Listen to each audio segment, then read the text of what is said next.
Right, would you like to ask Mr. Osgood to come back, please?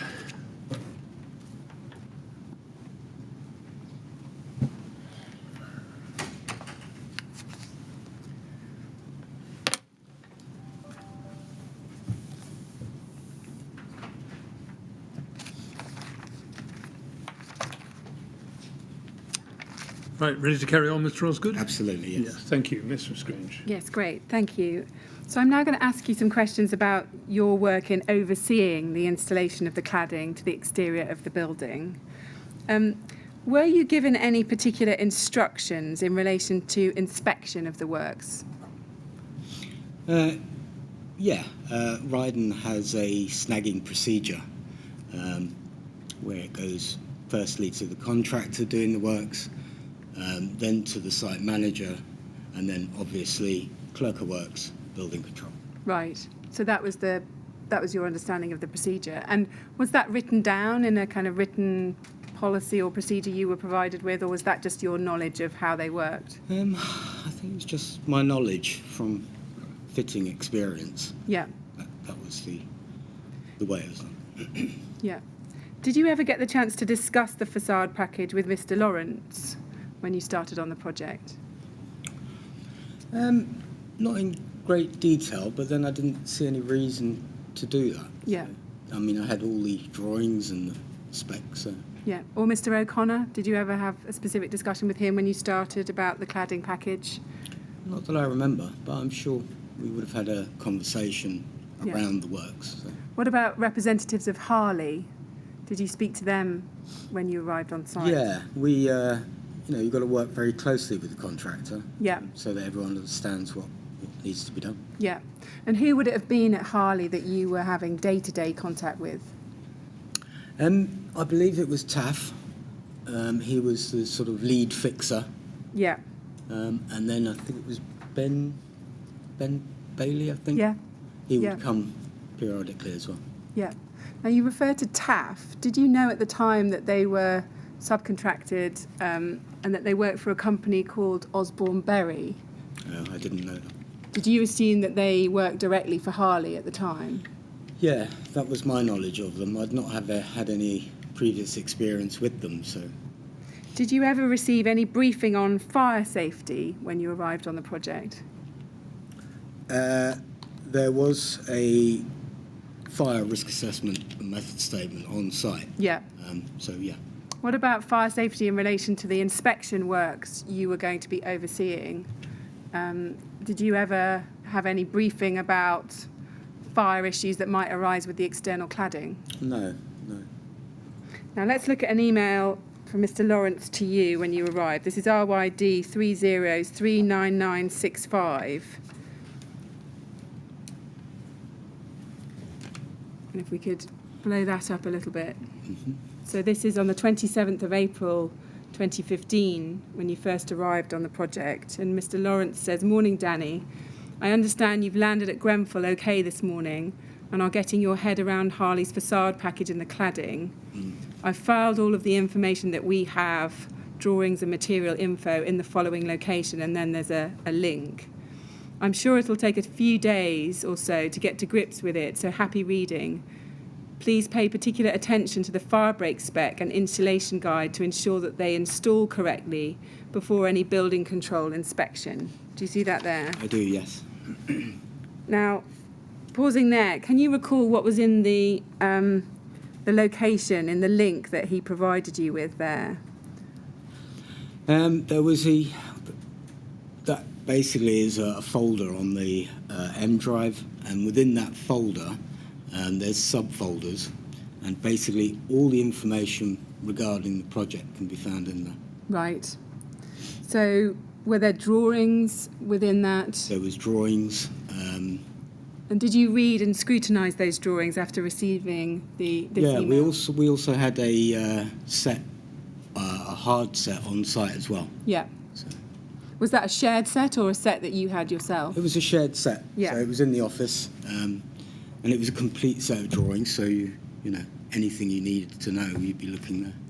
And what about materials information, specifications? Was that in the link as well? It quite possibly was. From memory, I don't remember. Right. So you can't recall whether you had details of the type of insulation and cladding panels to be installed? Not that I remember, I no. mean, we've already looked at a separate document you were sent which told you about the Rydon panel. Yeah, But you can't remember anything else. anything other than that. And then he says in that last part of the email, please pay particular attention to the fire break spec and insulation guide. Yes. First of all, what did you take him to mean by the word fire break when saying fire break spec? And the fire break, again, fitted between floors and adjacent walls.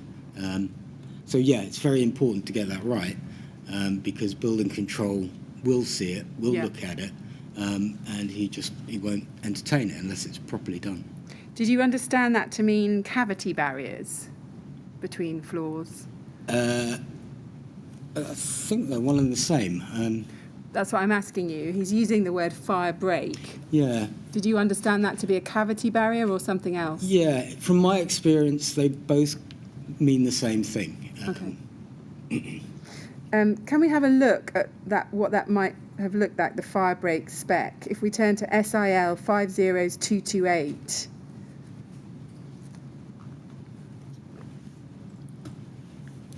So this is the Siderise RH and RV cavity barriers for use in external envelope or fabric of buildings.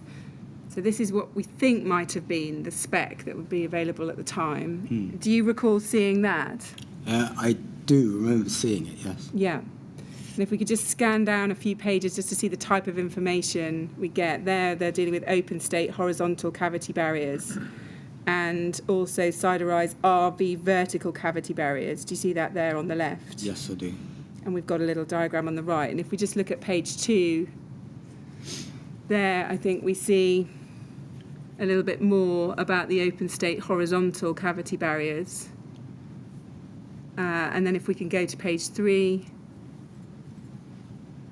there's some more information. So do you recall seeing information like that at the time? Yeah, I do recall seeing it, but I didn't study it in any depth.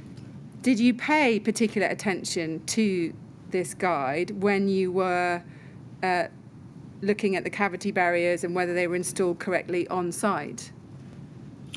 I don't remember doing that. I do remember the cavity barriers, and from my personal experience, it was, from what I could see, very well done. I mean, But you weren't checking. Sorry, you go finish. Well, I was checking every detail of that cavity barrier. So I found little to nothing. In my opinion, it was a good install. Yeah.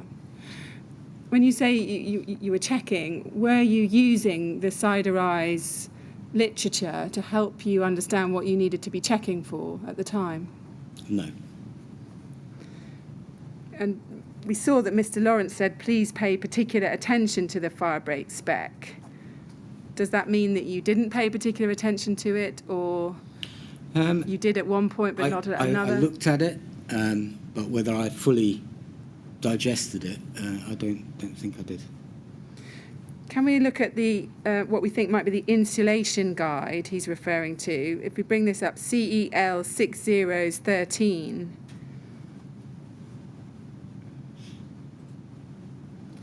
Do you recall seeing this when you started on the project? I believe I did, yes. Yeah. And again, did you pay particular attention to this insulation guide when you were inspecting the work on the exterior? Not in depth, no. At page 14 of this, there are some installation guidelines, if we can look at that. Do you see there? There's installation guidelines. Can you see that? I see that, yeah.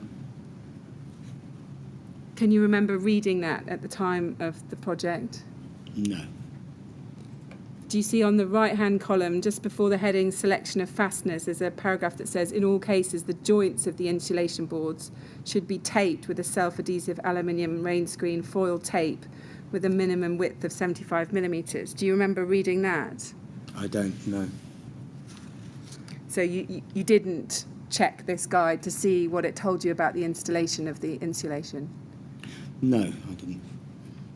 And can you explain why not? Why wouldn't you have done that, given Mr. Lawrence's email? I believe I looked at it, but again, I didn't digest the entire thing completely.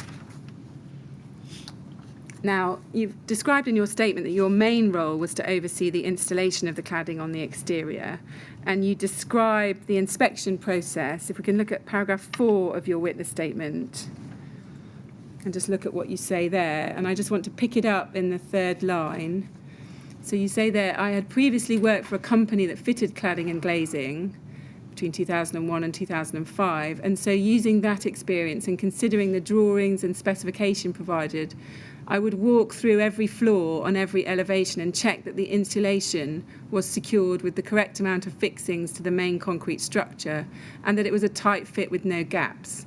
I would check that the rails had the correct amount of anchor bolts and they sat in the correct distance from the face of the building. I would also check that the fire break was fitted on secure hangers, which were bolted to the main structure. Some of the work had already started, I believe, to the top 2 floors were complete. And then I want to pick it up at what you say at paragraph 6 as well. You say, I did not have any direct involvement with the installation. This was done by the subcontractor Harley. I only checked it in the way described above. Working down the building, Harley would inform me once they'd completed the installation and had carried out their own snagging checks to one floor at a time. I would then go to the relevant floor and carry out my checks. I would check that the installation was consistent with the works above and to the standard ready to hand to the Clerk of Works. Once the Clerk of Works building control had signed off the floor, the panels were fitted and we moved down to the next floor. Both the Clerk of Works and building control mentioned that it was a good install. So you've helpfully summarised for us what your work involved in terms of inspecting the installation. Just pausing there, on approximately how many floors had Harley completed the installation before you left the site on the 24th of July 2015? Ooh, that's a good question. We worked down the block, down to the mezzanine area, which is the gym, I believe, and then we couldn't carry on any further. So, yeah, it was at that point I was asked to have a look inside. So when you got there, the top 2 floors were complete, I think is what you say, and then by the time you left, you were getting down to those lower floors. Is that a fair summary? Yeah, the top 2 floors were complete to the point where they were ready for inspection. Yeah. So an awful lot of the cladding is installed while you're there on site. Is that correct? Yeah. And on site, day to day on site, was it the Osborne Berry installers that you were dealing with? On a daily basis, yes. I think it's Baz and Taff, is that correct? Yes, that's correct. Yeah. And I think you said you met Ben Bailey. Did you meet any other representatives of Harley on site? I don't recall. Did you ever raise any concerns with Harley about compartmentation or cavity barriers based on your inspections? No. And was Harley inspecting the work as well? Were they checking their own work? Absolutely, yes. We wouldn't inspect until they'd done that. Yeah. And who at Harley was doing that? Taff being the lead fixer, he would notify me. I mean, I'd be watching closely, but once he'd done and completed his snags, it would be then handed to me. So it was Taff checking the work. Were you ever aware of anyone else? I mean, Taff actually works for Osborne Berry, but I appreciate you didn't know that at the time. Were you aware of anyone within Harley itself checking the work before it got handed over to you? Not that I'm aware of, no. Did you ever have any cause for concern about the thoroughness of the Harley inspections or the Osborne Berry inspections? No. As I said before, I found the installation to be a very good one. I remember going round the top 2 floors and thinking, I haven't got enough snags on this sheet, I'm going to do it again. I know that sounds terrible, but I'm just trying to emphasise that it was a very good install. Yeah. Did anyone within Rydon, say Simon Lawrence or Simon O'Connor, ever check your work of inspecting the works? Were you ever overseen in terms of that process? Absolutely. The process, you'd have to document it. It would have to go in the file, and then, and like any other document, for example, a sign-off by the Clerk of Works or Building Control, it would all be held on file on site. Right, yeah. Did they ever raise any concerns about the thoroughness of your inspections? No, not that I remember, no. Now, we know you've told us in paragraph 4 that you would walk through every floor on every elevation and check that the insulation was secured with the correct amount of fixings to the structure. It was a tight fit with no gaps. Can we just turn to an email? This is RYD 42091.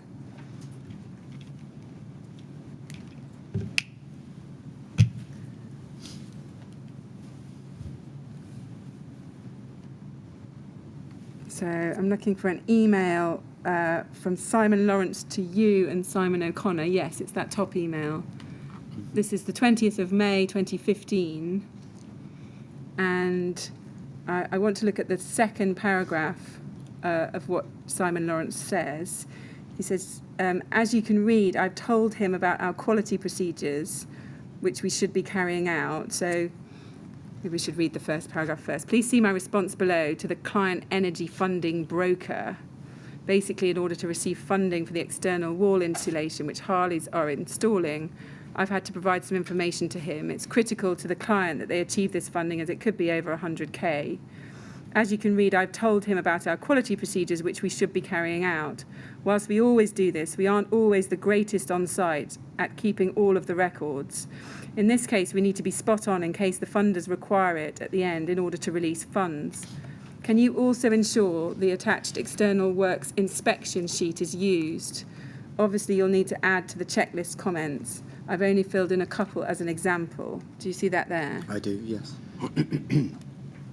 So did you understand from this email that you needed to make sure these external works inspection sheets were being filled in? Yes. Now, let's have a look at that. This is RYD 42087. Is that the checklist? From memory, yes. Yeah.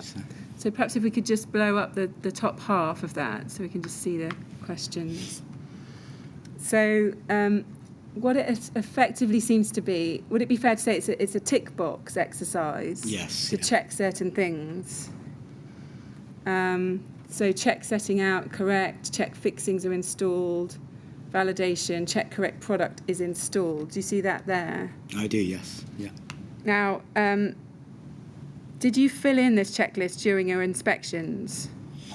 Yeah, I believe that from memory, I believe that both Simon and myself, that's Simon O'Connor, Yeah. did it immediately. Right. We did a walk around of the site and did that. And did you ever add to this list?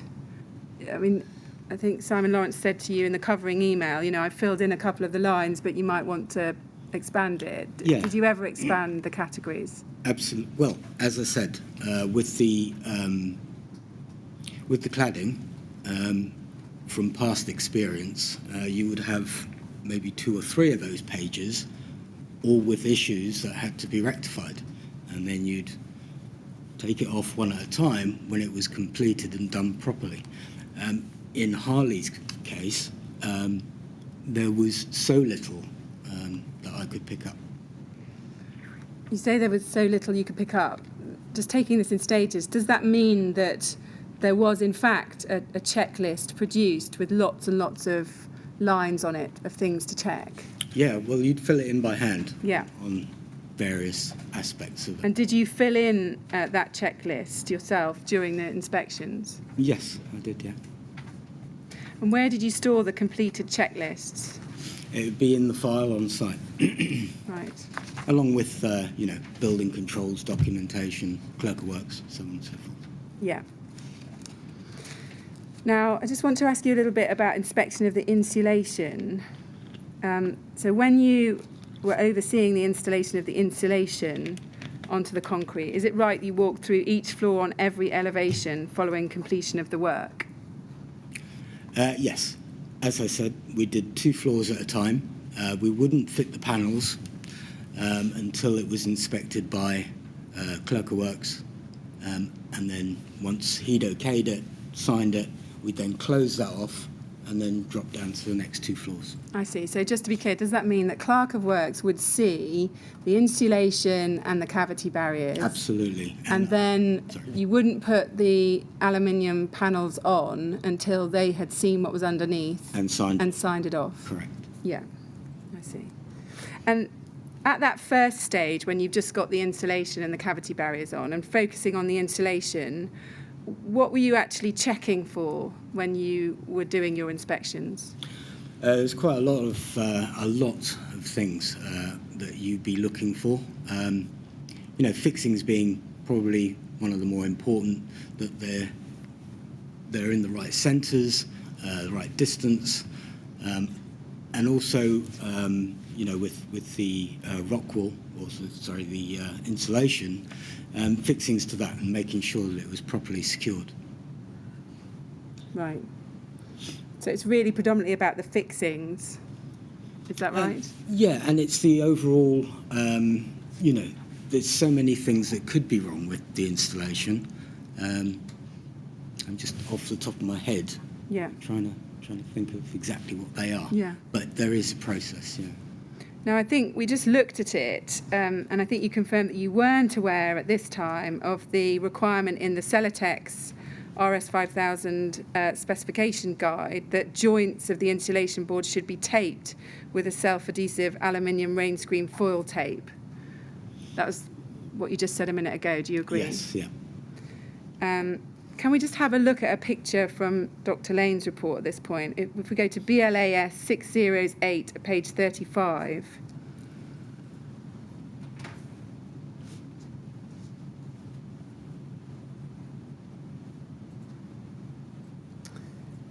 And if we can blow that up a little bit. Now there, we're seeing some insulation that's been installed on the columns, aren't we, there?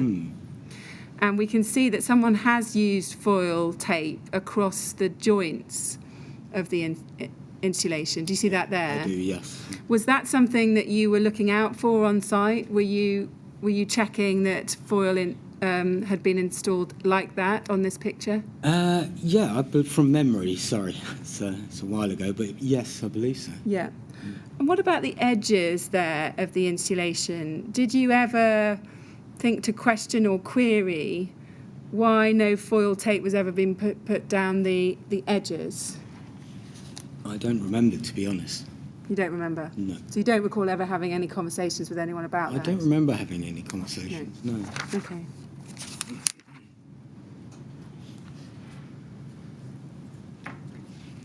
Now, did you yourself ever take any steps to examine the extent to which the insulation product complied with the requirements of the building regulations? No. Now, we already saw that in your witness statement, you said at paragraph 5 that the materials used appeared to be commonly used materials in the industry. Now, with reference to that comment, we know that the insulation used was, here, the main insulation was Celotex RS5000. Were you aware that it was Celotex RS5000 at the time? Not specifically, no. I mean, as far as I was aware, it was insulation. It was going on a building, and that it should be the approved one, or the one specified. So would you have had an awareness that it was a Celotex product that was being installed? No. Did you ever check the specification to see what insulation had been specified? Yeah, and as far as I'm aware, that's what was in the spec. I see, but I think you said you didn't know it was a Celotex product. I don't know. If you checked the specification, wouldn't you have found that out? I didn't know if there was a difference between Rockwool or Celotex. I hadn't been trained in anything like that. But just to be clear, did you ever check the specification to see whether it was a Celotex insulation that was specified or some other I don't insulation? recall,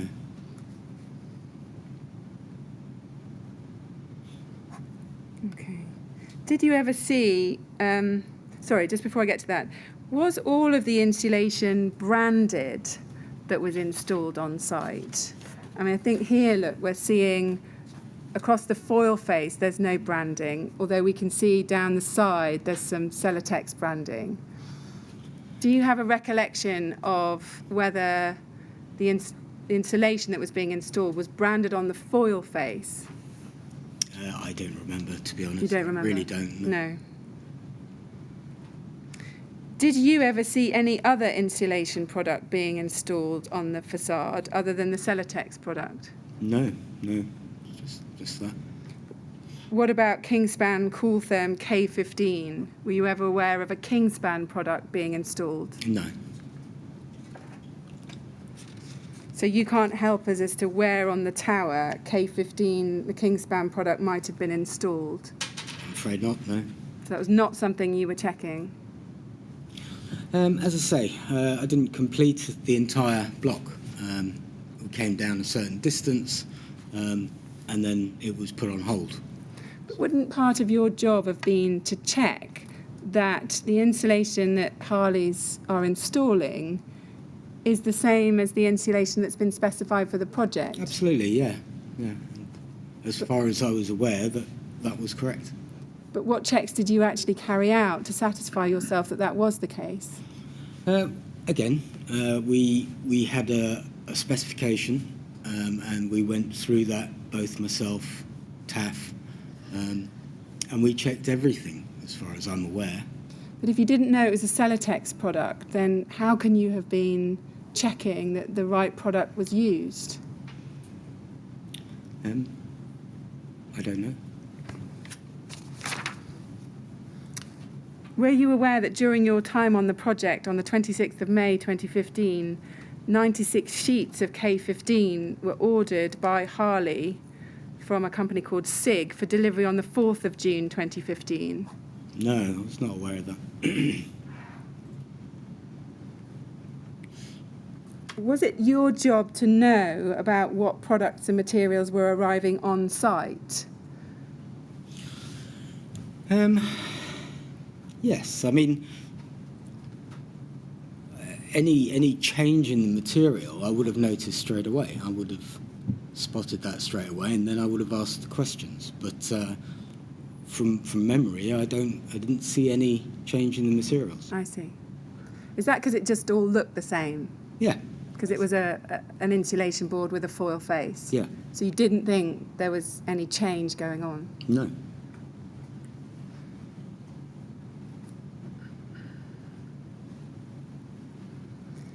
Were you aware that the Kingspan product had not been specified in the main specification for the project? As I say, I wasn't aware. Were you aware at the time, just in general, that K15 was a phenolic insulation product? I don't know, sorry. So you didn't ever have any discussions with anybody on the project about the suitability of using the K15 product? That I'm aware of, no. Had you ever used that product on any other projects you'd been involved in? Oh, what? Kingspan? Yeah, the Kingspan insulation, or in particular K15, had you ever used it on any other projects you'd been involved in? From memory, I know the name, Kingspan, but whether I'd used it before or not, I'm not entirely sure. Do you know whether the Clerk of Works was ever made aware that there was a Kingspan product being used? Not that I know of, no. Or Building Control, would they have ever been aware that there was a Kingspan product being used? Not that I'm aware, no.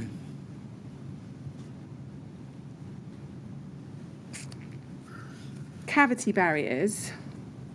Now, you refer in a number of places in your witness statement, we looked at paragraph 4, for example, to fire breaks. When you talk about fire breaks, are you meaning cavity barriers in that part of your statement? Yes. And you told us at paragraph 5 that the fire break was fitted between each floor and between each flat, and it was intended to compartmentalise between each floor and each flat. Did anyone ever tell you on the project that the fire safety measures in Grenfell Tower depended on a high degree of compartmentation? No. What steps did you take during your inspections to ensure that cavity barriers were correctly positioned and installed within the facade? There were obviously drawings, and my role would be to go up, measure the distance for between the back and the front of it, and just generally, check that it was in place, secure, and it wasn't going to go anywhere. So. Can we look at some subcontractor progress meeting minutes? This is HAR 50414. So this is dated the 28th of April 2015, a subcontractor progress meeting minutes. And we can see that you're in there and present from the list of people present. Do you see that there? I do, yeah. And if we can go to item, so this is April 2015, if we go to item 6.03 at page 3, it says there BB, would that be Ben Bailey, do you think? BB to issue so. elevations showing positions of fire break on all elevations to DO. Would that be Ben Bailey? I believe so. You believe so, yeah. And DO, would that be you? Yes. Did he ever issue elevations showing the position of fire breaks on all the elevations?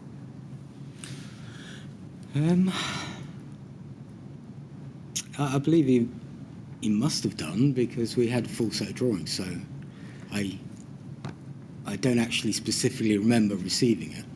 What we've never seen in the drawings is any full-scale elevations. Do you know what an elevation drawing is? Absolutely, yeah. Shows you the full face. Exactly. We haven't seen any elevations showing the position of the fire breaks on all the elevations.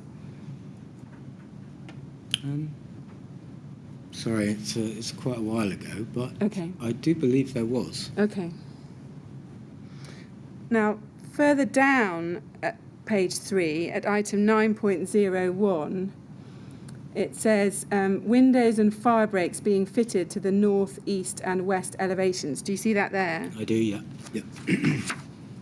So do we take it from that fire breaks, i.e. cavity barriers, are at this point being fitted to the north, east and west elevations? Yes, yeah.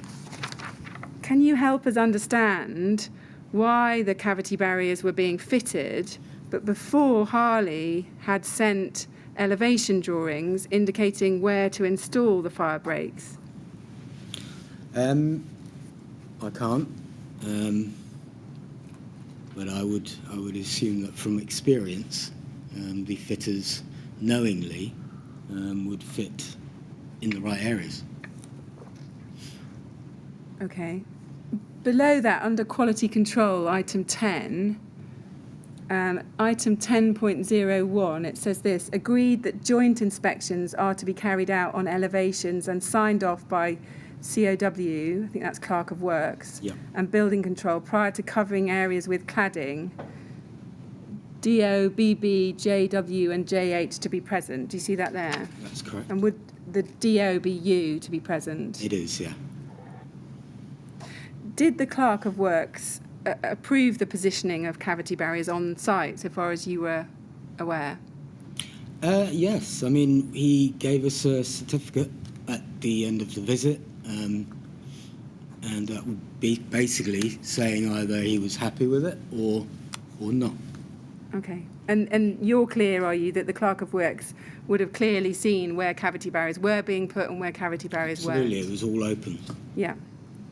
What about building control? Did they approve the positioning of the cavity barriers? So this is where my memory is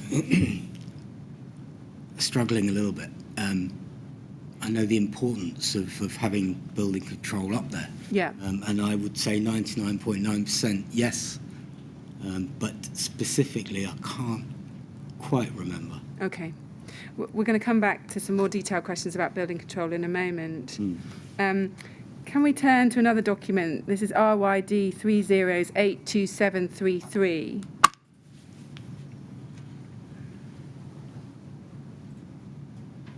This is a site inspection report by John Rowan and Partners, the Clerk of Works. That's right, isn't it? That's correct, yes. And we can see the inspection date is the 16th of June 2015, so while you were there. And if we can look at page 2 and look at the second to last box headed Review Site Inspection Log Building Control. Do you see that? One up from the bottom? Yep. And we can see it says in the notes section, last building control site visit was the same as before Friday 15th May 2015. The only observation was that further details of the cladding fire breaks were required. Rydon to confirm if they have done this. Do you see that there? I do, yes. And then it says J. White will start inspecting the cladding externally and Rydon's to give 1 week's notice. So we're particularly interested in that first comment there about the only observation from building control was that further details of the cladding fire breaks were required. Okay? Yes. Now, we can see that on the 19th of June, so 3 days after this report, Mr. O'Connor emails you. Let's just look at that. This is RYD 3044168.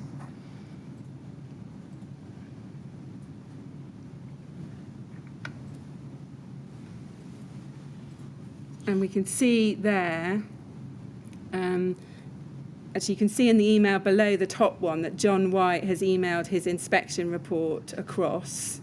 And then what happens is Simon O'Connor sends that to you on the 19th of June.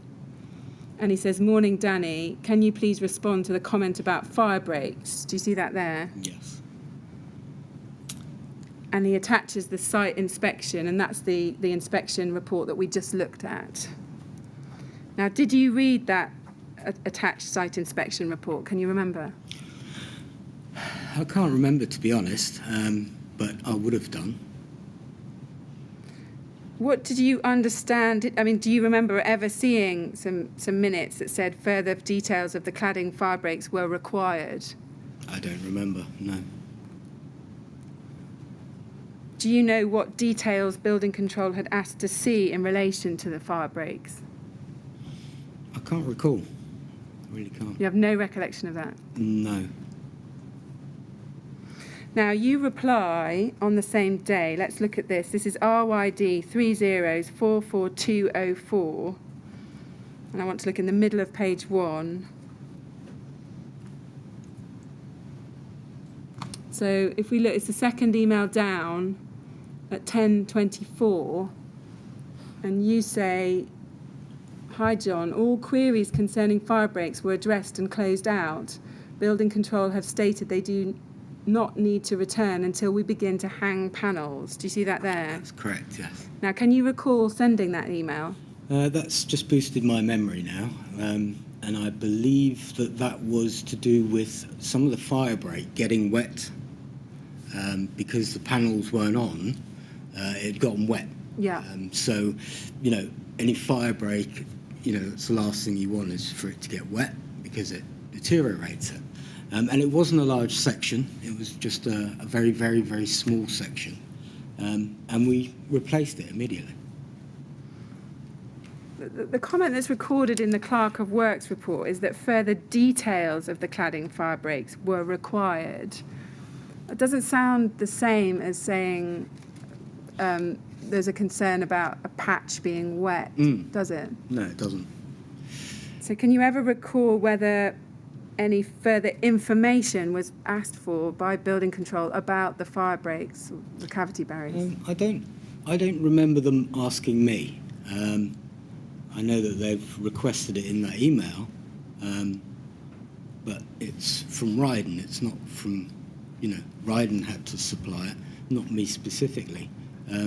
Yes, although we can see that you're asked to address that comment. You were specifically emailed the report and asked if you could address it. I can't remember. I'm really struggling to remember that. When you say here, all queries concerning firebreak were addressed and closed out, can you help us as to what you were referring to, or what you think you were referring to? I believe it was that section that I told you about it getting wet. Right. So what had happened in response to the building control comments? So if it was that section that had gotten wet, we literally took it off and replaced it. Right. From memory. Yeah. And then you say, building control have stated they do not need to return until we begin to hang panels. Can you recall who you spoke to at building control? Oh, I can't remember. Could it have been a man called Mr. Hoban?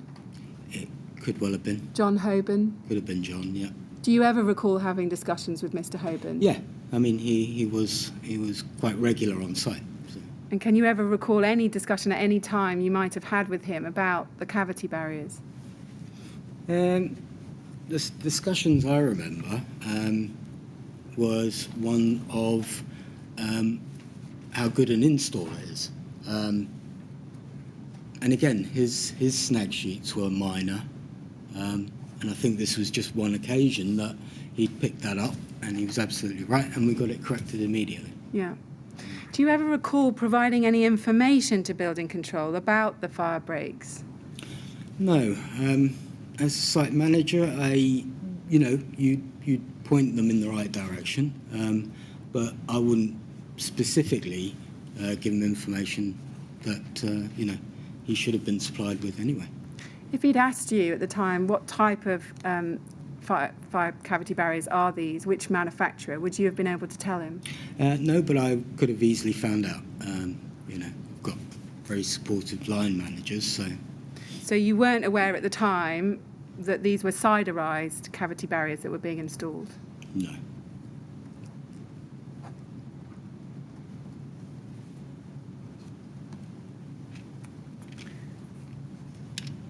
Now, is it right that building control didn't return then until August 2015, after the Rydon ACM panels had begun being installed? I'm not too sure. Let's just look at a document on that. If we go to ART 404487 at page 3,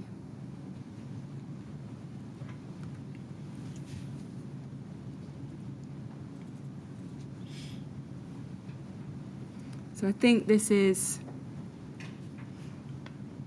a Clerk of Works report. Sorry, if we just go to the front page of this. Yes, this is another Clerk of Works report, and it's the 7th of August 2015.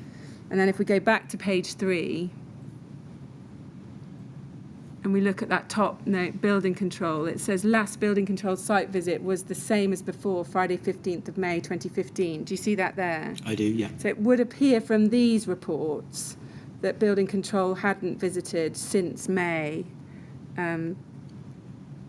and didn't return until August. You can't help us with that? No. No.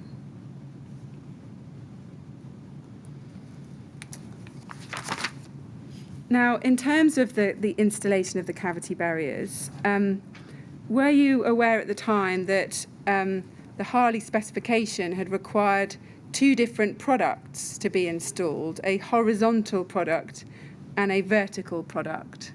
Fire break, yes. Yeah. You were aware of that, were you? Absolutely, yeah. Can we look at the Harley specification notes? This is at HAR 409735.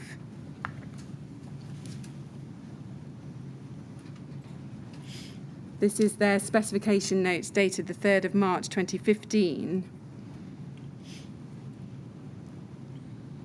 And we can see bottom of that, the page on the left-hand side, one line up or one item up, fire breaks. It says horizontal siderized Lamatherm RH25G, ventilated brakes, and then vertical siderized Lamatherm RV full fill. Do you see that there? I do, yeah. Do you recall seeing this page, this specification note, when you were on the project? Not specifically, no. So how did you know that two different products were to be installed on the project? Two different cavity barriers, the horizontal and the vertical. If you didn't see this, where did you get that from? From experience, always floor slab and adjoining wall. Were you sorry, Karen. Were you aware that the horizontal ciderized product was different from the vertical ciderized product? No. Were you aware that the horizontal has an expanding intumescent strip and so doesn't fully close the cavity, whereas the vertical is effectively a solid block? It doesn't intumesce. Sorry, yeah, so as far as I was aware, they all had that expandable strip along the front, so that when a fire would take place, that gap would close, which is a very small gap. And that would suggest that you hadn't read the Siderize product information, wouldn't it? Because if you had, you would have realised that the horizontal is different from the vertical product. I suppose so. Can we look at a figure in Dr. Lane's report again? So this is BLAS 608 at 48. And I want to look at figure 8.52.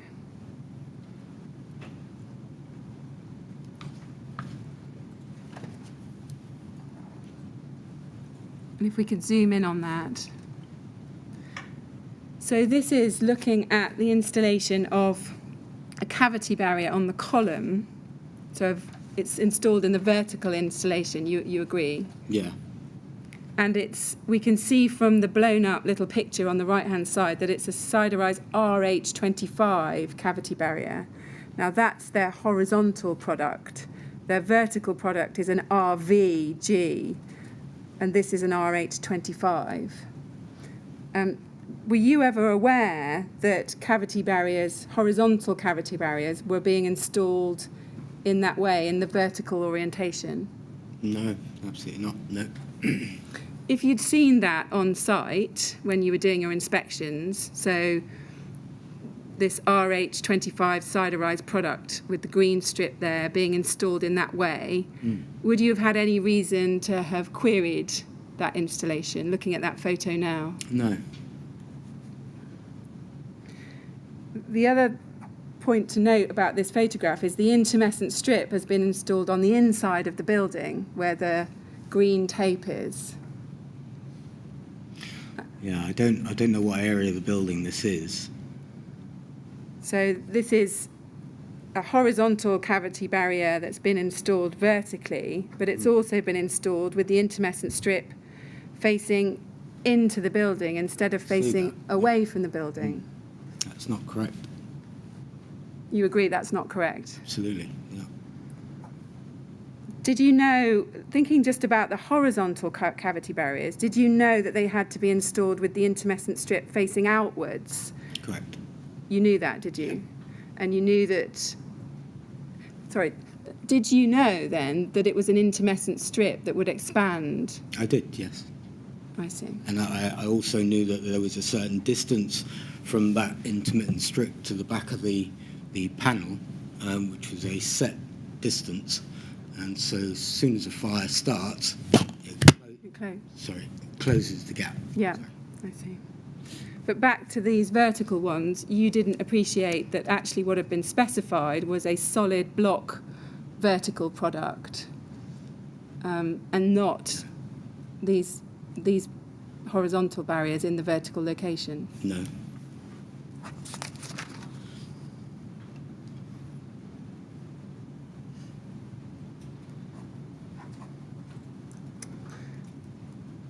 Now, cavity barriers around the windows. Did you yourself ever think about whether cavity barriers were required around the windows at Grenfell Tower? No, as I put in my statement, we had a pre-start meeting, and sort of all parties that were involved in the works went through exactly what needed to be done in that area. So. Did you appreciate when you were on site that there were no cavity barriers closing the cavity around the window openings? From memory, it wasn't on any drawing that it needed to be there. So was that the reason why you never raised it, because it wasn't shown in the drawings? I didn't raise it because, we're basically working to a set drawing, so that, Had you ever been involved in any Rydon projects which had involved the installation of cavity barriers around windows? No, as I said, any project I've been involved in, the windows always return to the concrete structure, and then it's sealed around that. So. But were you ever aware on another project that you were installing, whether or not they were flush with the windows or not, that you were installing something called a cavity barrier around a window? It would be a foam, or they would foam around the frame and then they trim it off. Right. Can we just look at a figure in Dr. Lane's report again, BLAS 608 at page 40, and I want to look at figure 8.42. Now, what she's helpfully done in that picture is in the blue rectangle, she's indicated where the remains are of the horizontal cavity barrier. Do you see that there? I do, yeah. And we can see that that's some way above the finished floor line, isn't it? Yeah, it looks like. And were you aware of that on site, that the cavity barriers were being installed some distance above the floor line? No, absolutely not, no. You weren't aware of that? In any that I inspected, it was in the right location. And what did you think the right location was? Right at floor slab. So. I see. But you didn't see any cavity barriers near the windows or around the windows when you did your inspections? No. Do you know whether anyone ever drew to the attention of building control that there were no cavity barriers around the windows? Not from memory, no. Now, you've talked in your statement about inspections by both the Clerk of Works and building control. If we can just look at paragraph 6 of your statement again on page 1. In that penultimate sentence at the bottom, you say, once the Clerk of Works, building control, had signed off the floor, the panels were fitted and we moved down to the next floor. Do you see that there? No, I do, yeah. Now, just focusing for a moment on the Clerk of Works, is it correct that the Clerk of Works would inspect every floor of the external facade works on every elevation? Yes. And is it right that you wouldn't invite the Clerk of Works to undertake that inspection until you were satisfied that the works complied with the designs? That's correct, yes.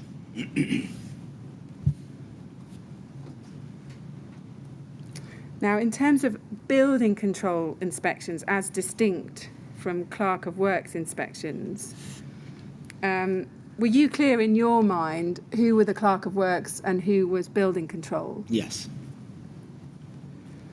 Now, if we look at paragraph 11 of your statement on building control, over the page, you say this: I was present during the majority of inspections of the installation and fire breaks by building control. I would walk the inspector around the site once a floor had been completed. When the inspector was happy with the work, he would sign a handover certificate and that would be filed. There were no issues highlighted to me during the inspections and the works were signed off. This meant that the aluminium panels could then be fitted on top to form the external cladding. I would expect that Rydon has copies of the inspection documents issued by building control. You see that there? Yeah. Now, just to be clear, are you saying that building control inspected every floor of the external facade works on every elevation before the cladding panels were installed? As I say, my memory, as I said earlier, it would be something that if you don't have a sign-off by building control, you're not going anywhere. So from memory, I believe we did, but then I may be confusing that with Clerk of Works. Wouldn't that have required building control to be coming to site really rather often if they were doing it that way? Fortnightly. And is that your memory, that building control were coming fortnightly? As I say, I believe it may have been the Clerk of Works. Right. Yeah. Because from experience, the Clerk of Works, obviously you do your own snagging. The Clerk of Works would check it on behalf of the client. And then once that area was complete, at completion, building control would then come in and check everything. Can you recall how many visits there were by building control during your time on site, even just approximately? I can't remember, to be absolutely honest with you.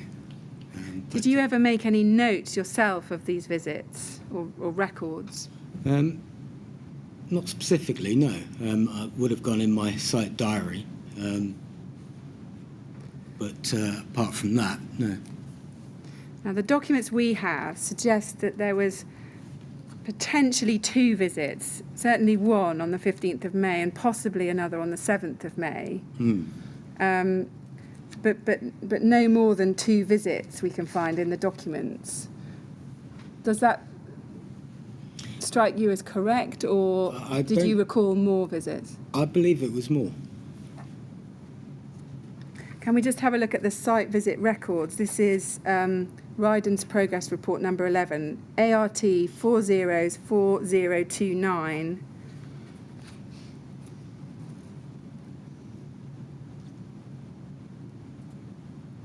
So this is the progress report number 11. We've looked at a number of these today for progress the 17th of April 15 to the 15th of May 15. Do you see that there? I do, yes. And then if we go within this to item 7 on page 12,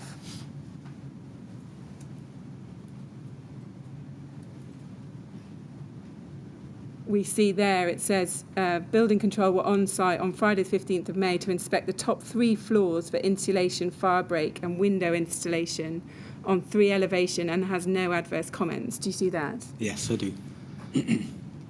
And then if we can then look at the progress reports that follow, just briefly. So TMO 20836664.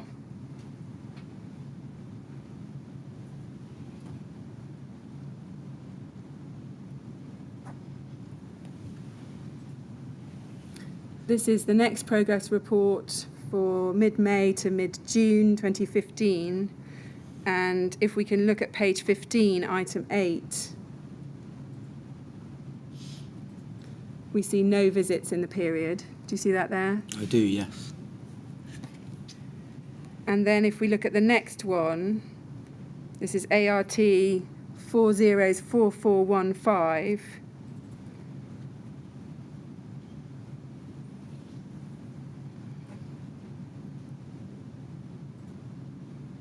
So this is progress report number 13, which is from mid-June to mid-July 2015. And if we go to page 16, item 8, it says building control, no visits in period. Do you see that there in the middle of the page? Yes, I do, yeah. And you can take it from me. I don't think we need to turn it up. But the next one, number 14, which for the transcript is at ART 404512, page 11, item 8, also says the same, building control, no visits in the period. So that takes us up to the end of your time on site. So would you agree that on the basis of Rydon's own site progress records, it would appear that the building control visits only occurred once between the 27th of April and July 2015. That's certainly what that's suggesting, but to be honest, I can't fully remember. Okay. Was there ever any discussions in the Rydon team about the lack of attendance by building control on site? Did anyone ever raise that as an issue? No, I never remember anything like that. Now, we saw from paragraph 11 of your statement that you also said that building control inspectors signed and filed handover certificates. Do you remember that? Correct, yes. Now, we're not entirely sure what that's referring to. In his witness statement, Mr. Hoban does not mention that any certificates were generated or signed by him, or that he signed off on the cladding works. Can you help us as to what these certificates were, and are you clear that they were being signed by building control? Yeah, I mean, they have a standard handover procedure, as we do. If anything's brought up, it will be put in that report, and we'd have to act on that. From memory, we had a trail of those. Is it possible that you've become confused with certificates that were prepared or checklists that were prepared by the Clerk of Works rather than building control? Quite possibly. Yeah. Because no such handover certificates have been disclosed to the inquiry. We can't find any building control handover certificates. Right. It's such a long time ago. Yeah. You know, it's difficult to. I understand. But you can't help us as to what kind of information those handover certificates contained. No. Now, just finishing off this topic, Mr. Chairman, if I could just finish this topic, and then that would be a good point for a break. Yes, all right, Yeah. very well. So just the inspection that Building Control did on the 15th of May 2015 that we see clearly recorded here in Rydon's notes. Now, John Hoban has made a note of this visit. Can we look at that? This is at RBK 403041 at page 4.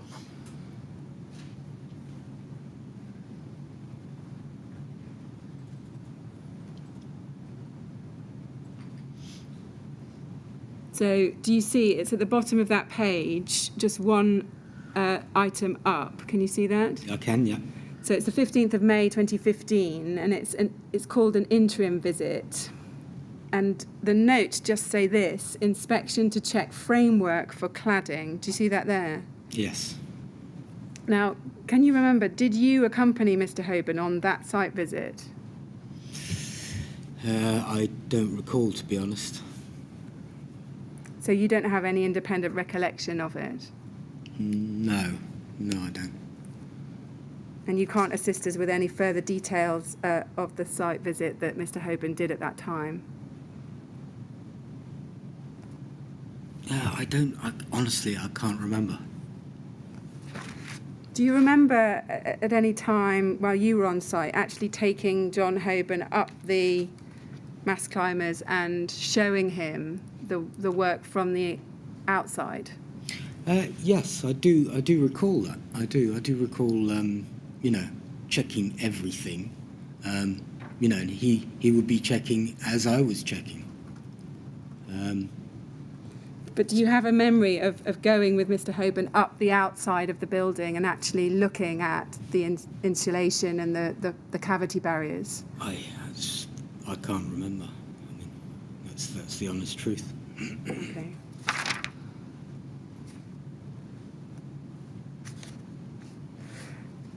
Mr. Hoban said a number of things about this visit, and I'm going to put to you a number of things that he says were said to him. Okay. Because I want to ask you whether you might have said that to him. Okay. At this or any time, really. Did you say to him that tests had been carried out to the metal framework supporting the cladding? No.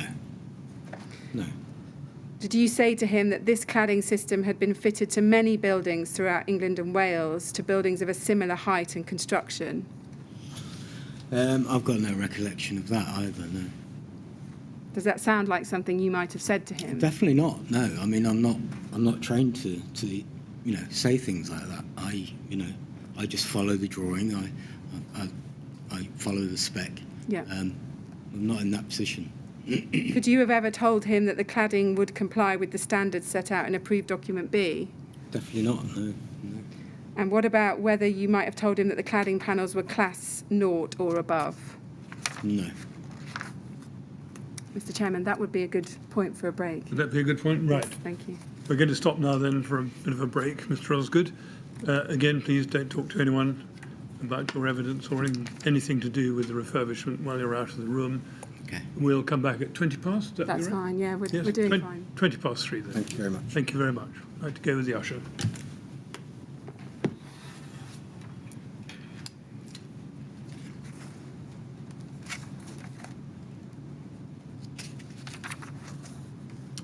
Thank you. 20 past 3, please.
Right, would you like to ask Mr. Osgood to come back, please? Thank you.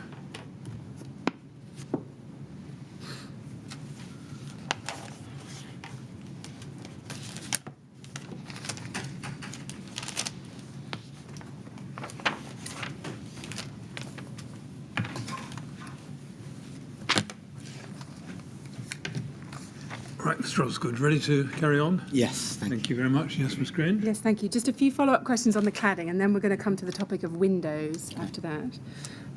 So back to thinking about the cladding and what you were looking at with the cavity barriers before the external panels went on. Yeah.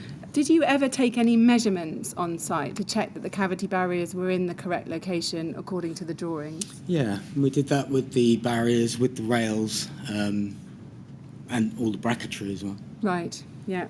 And what about photographs? Would you be taking photographs as the cladding installation was going on the building as a record? I don't recall, to be honest.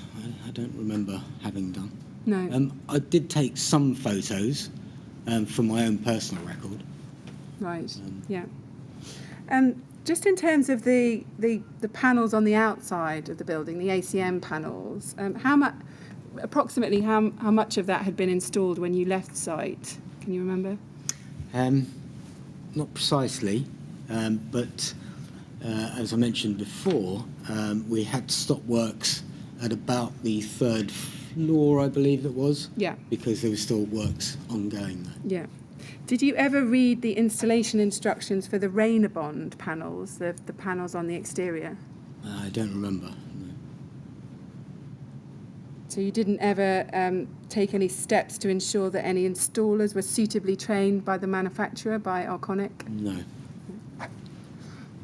Okay, windows now. You tell us in your witness statement that you were involved in overseeing the installation of the interior window reveals to the show flat at Yes, Grenfell that's Tower. correct, yes. You mentioned that at paragraph 8 of your statement. But we can see from the documents that you also seem to be involved in overseeing the installation of the interior window reveals to the windows more generally at Grenfell Tower, not just the show flat. Is that right? No, I don't believe it's right. Okay, can we just look at a few documents and see if they help refresh any memory on this? Let's turn to RYD 43731.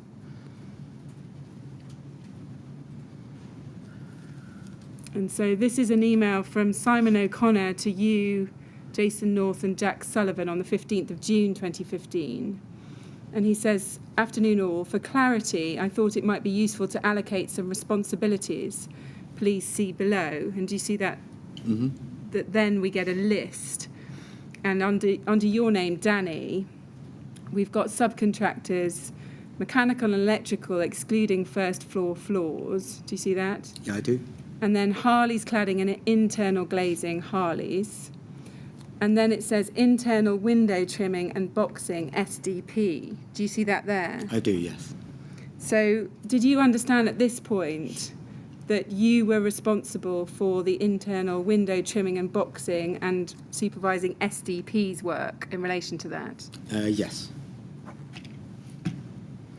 And then if we can also go to another document, HAR 17657.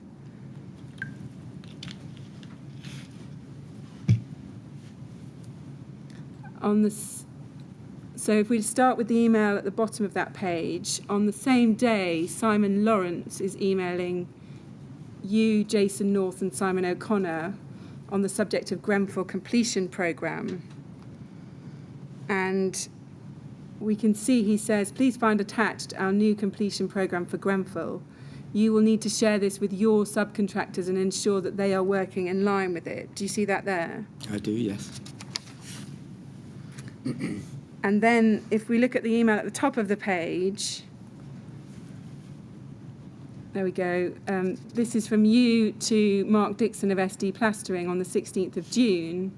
And you say, "Gents, please see attached revised completion programme." Do you see that there? I do, yeah. So would you accept that from, at least from this point onwards until you leave, and I appreciate you leave the project in July, you are responsible for the SD plastering work on site? It was my job to oversee it, yes. Yeah. Now, in terms of the work you did overseeing the installation of the window reveals at the show flat, if we can look at a picture at this point in Dr. Lane's report, BLAS 608, page 24, and I want to look at figure 8.25. So that's the figure at the bottom of that page. So we can see here, can't we, that the new windows had been installed beyond the original building line so that they aligned with the external cladding. That's right, isn't it? That's correct, yes. And the new windows lay outside and forward of the plane of the original masonry fabric and structure. That's right, isn't it? Yes, that's correct.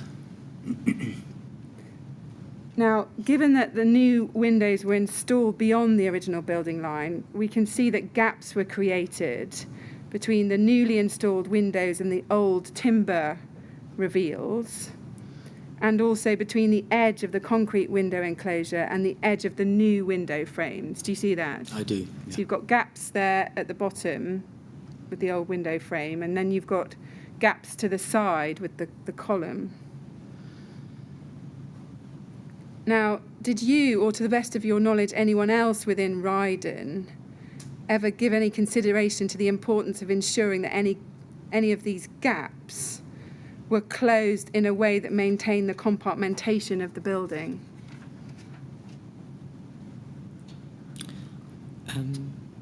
Sorry, can you repeat the question?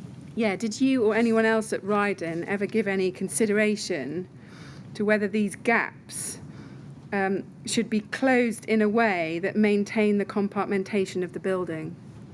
No, not from memory. Did you think it was someone else's responsibility in Rydon to be thinking about that? According to the drawing, that was what was being asked. I see. So again, you just looked at the drawings and you understood you had to be fulfilling that, but no, you didn't ever question whether or not compartmentation would be maintained in terms of what was happening to these gaps. No. Did you or anyone else, to your knowledge, when you were on the project, ever discuss the risk of an internal fire migrating around the window edges and into a cavity lying in the external wall? No. Now, we know that Rydon instructed SD Plastering, SDP, to carry out the installation of the window surrounds. And if we could look at paragraph 8 of your statement on page 2.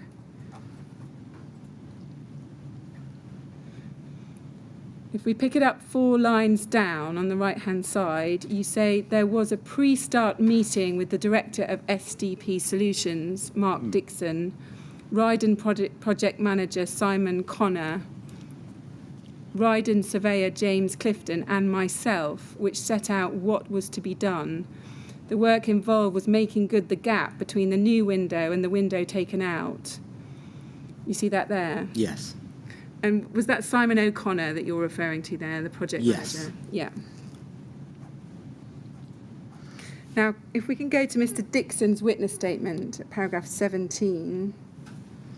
This is at SDP, I think 50196 at page 4.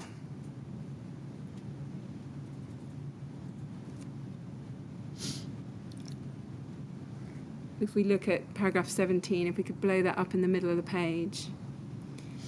This is Mr. Dixon, and he says, the example window surround consisted of a number of pieces of plastic soffit and fascia board that had been attached to the window reveals, sill and header.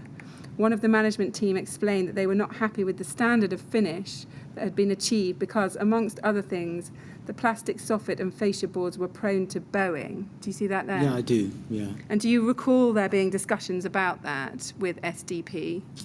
I don't, no. No, I don't. you can't recall discussions about bowing of the internal window reveals? I honestly don't remember that. Now, if you look at paragraph 19,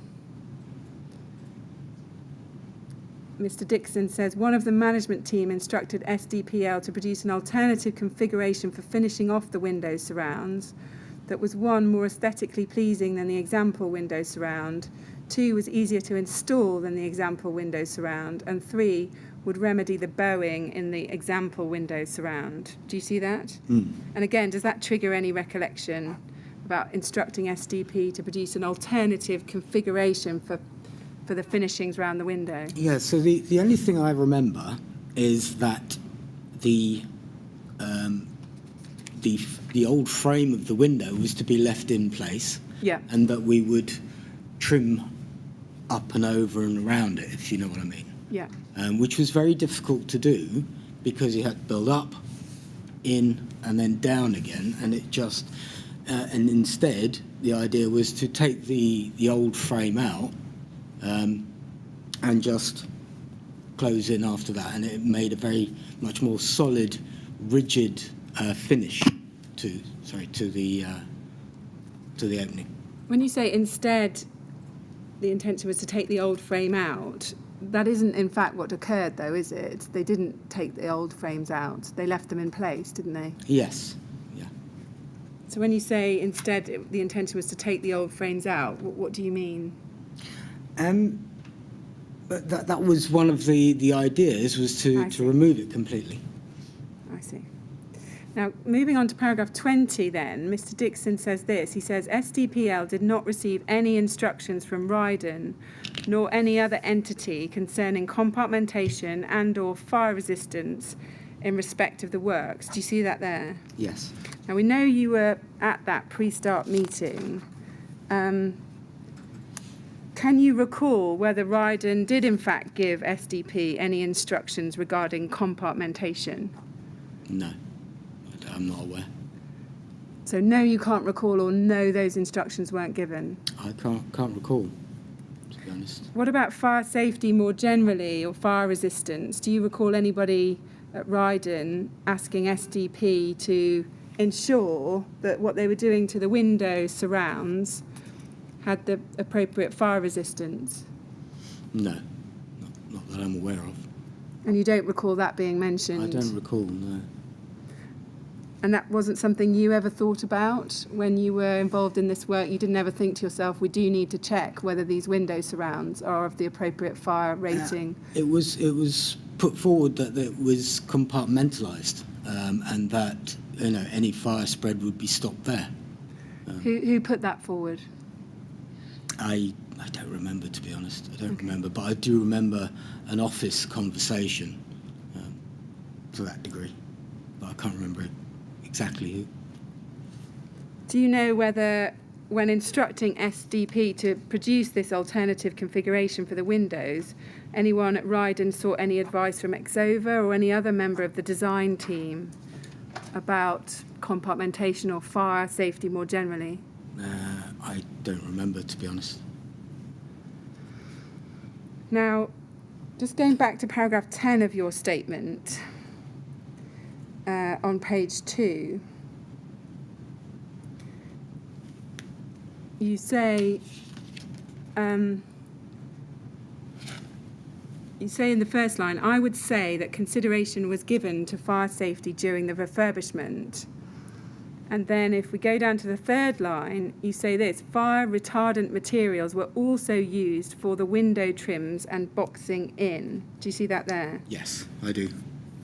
So can you recall what materials were used for the window trims and boxing in?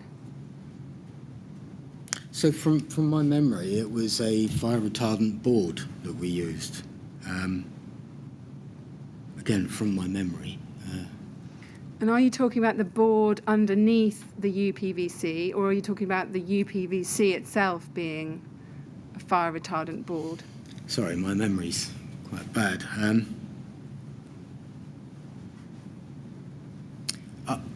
To be honest with you, I don't remember the specifics. You've asserted here in your witness statement that fire retardant materials were also used for the window trims and boxing in. Yes. And what I'm asking is, on what basis are you asserting there that the materials were fire retardant? Because I had only done pretty much the pilot, my memory of it is a bit vague. I'm not trying to dodge the question or anything, but from my memory, it was a fire retardant MDF board that was used. I could be very much mistaken, but From memory, it's a fire retardant MDF board. yeah, it was. You have to appreciate I only did sort of the pilot and maybe a little bit more. So, yeah. I see. But you haven't said in this part of your statement, I'm sorry, but I can't remember whether the materials were fire retardant or not. You've positively said that they were fire retardant materials, and I'm asking you what you were basing that on when you've said that in your written witness statement. I don't remember. I really don't. I mean, so sitting here today now is your evidence that you have no recollection whether the material was fire retardant or not? no. I mean, I don't. It's very hard to remember. It was 6 years ago. Do you have any recollection of ever inspecting any data sheets or certificates for the materials used around the windows? No. Do you have any recollection of you ever personally checking that the materials were fire retardant? No. Do you have any recollection of anyone else at Rydon saying, I've checked and the materials are fire retardant? No. Not that I'm aware of. What about Mr. Dixon? Do you remember SDP ever saying? No, I don't. No. Now, Mr. Dixon has described the window surrounds in his statement as purely decorative. Was that how you understood the surrounds to be, purely decorative? Yeah. Now, at that pre-start meeting, do you remember attending the pre-start meeting with SDP? I do, yes. Do you recall there being any discussions at that time about the material that they were proposing to use to make good the gaps? Yeah, I mean, that was the whole point to the pre-start meeting, was to establish what we were going to do, what we were going to use, and how we were going to do the works. And was it discussed at that meeting that the gaps were to be filled with insulation at the head, sill and jamb positions, and then with UPVC put on top of that? Quite possibly. I can't remember the specifics of the meeting. Would you agree that the Rydon briefing should have ensured that materials were carefully selected to fill any gaps in the window surrounds so as not to breach the compartmentation of each flat in the building? I would expect that to have been done, and and that they were aware of what exactly had to go where and what they were going to use. And what, you just expected that of SDP, or did you expect that someone within Rydon would have had that conversation with them? I would have expected that someone within Rydon would have had that conversation. But that wasn't you? No.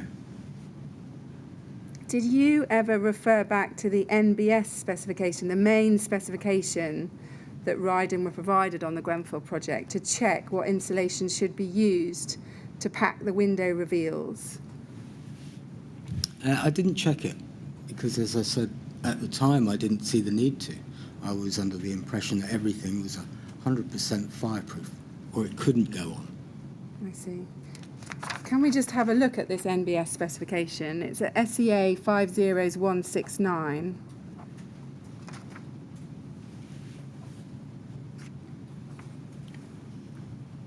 So it's dated the 30th of January 2014, and it's the last version of the NBS specification, and it's a very, very long document. And if I just give you an example of it with reference to these works around the window, if we look at page 243 within it, and this is within item P10, sundry insulation proofing work. Do you see at the top left-hand side? Yes. And we see that there's reference to a... That's right, at the bottom of the page, item 235, there's reference there to compressible insulation in gaps. Do you see that there?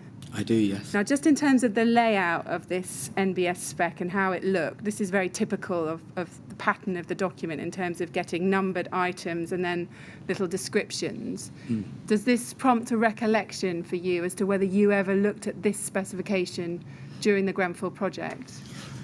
I can't remember, to be honest. I would have done, but remembering that, no. Well, you say you would have done. Here, we've got compressible insulation in gaps, and the manufacturer there is Rockwool Limited. Do you see that? Yes. And the thickness is to suit the application, and I think the idea is it was going to be cut or packed tightly in the spaces that it needed to be. But did you ever check the NBS specification to see what it said about the materials around the window? Sorry, I don't remember, to be honest.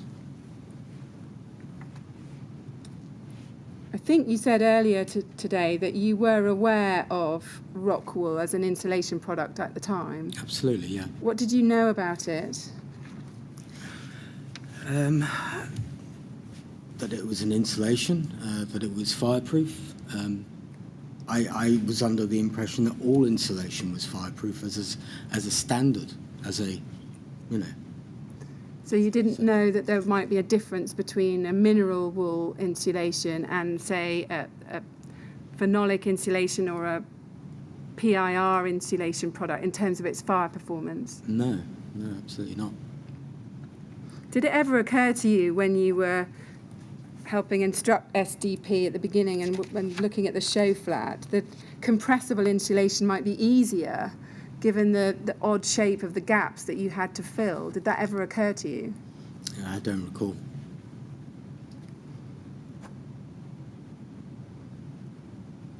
If you didn't check the NBS specification to see what materials were selected around the windows, who would have been checking?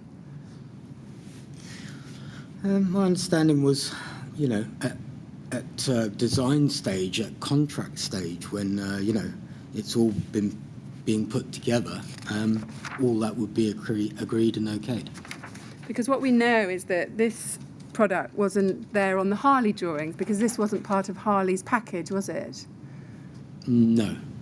It said insulation by others on the Harley drawing, so this fell outside their work, and that's why SDP picked it up. That's right, isn't it? I believe so.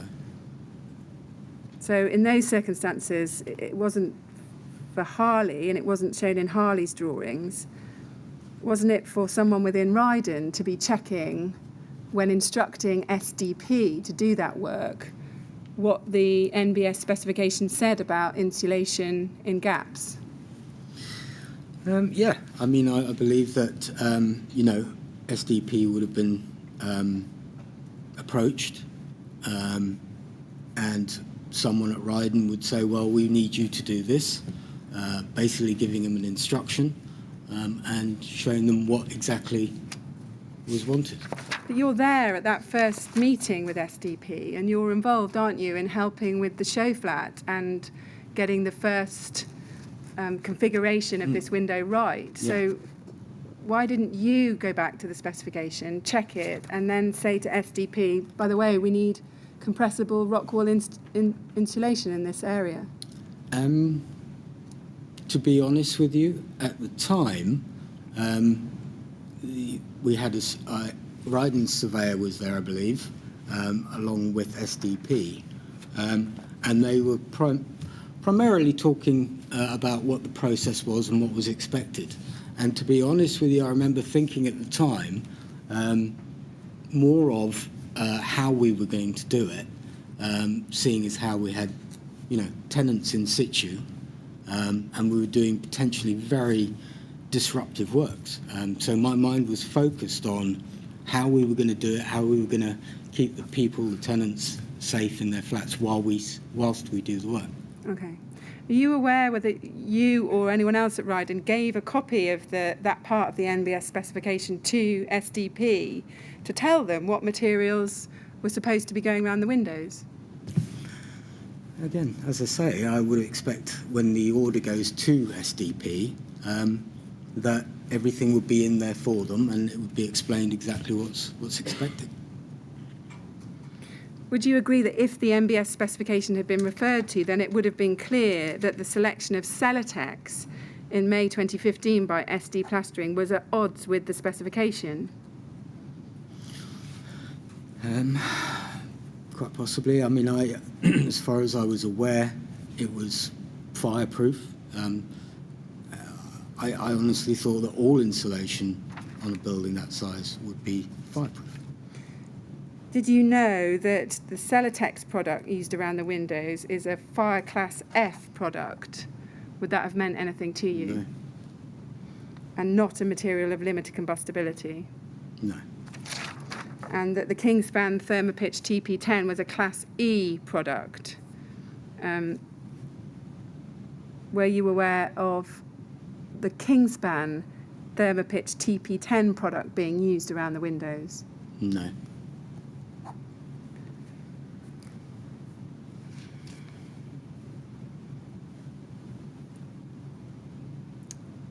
Now, after the meeting with SDP, that initial meeting, SDP sent a quotation for completing the works.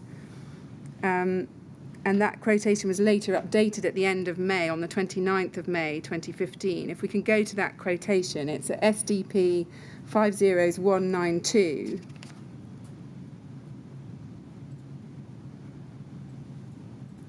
If we can blow that up. So this is the SDP revised quotation. Do you have any recollection of ever seeing that? I do remember it, but I don't know exactly what's in there. So on the second line down, under description of item, it says, place Celotex insulation to reveals and base of window. Do you see that there? Yes. Do you recall noticing that at the time? No. So you didn't ever query why the Celotex insulation had been included in that quote? No. Now, it was on the 13th of May 2015 that Rydon confirmed its instruction to SDP to proceed with the works. Looking at paragraph 9 of your statement, if we could look at that on page 2, you say there, the methodology of the installation and the specification of the materials used were agreed before my involvement in the project and would have involved the surveyors, subcontractors, the client and Rydon. My work was to ensure the work was completed. Do you see that there? Yes. Now, in fact, we know that the instruction to SDP to proceed with their quotation was on the 13th of May 2015. So that was after you started work on the project, wasn't it? Yes. But is it right you didn't realise that when you wrote your statement? No. Did you ever read SDP's risk assessment and method statement for the works? No. Let's just look at that. RYD 3089065.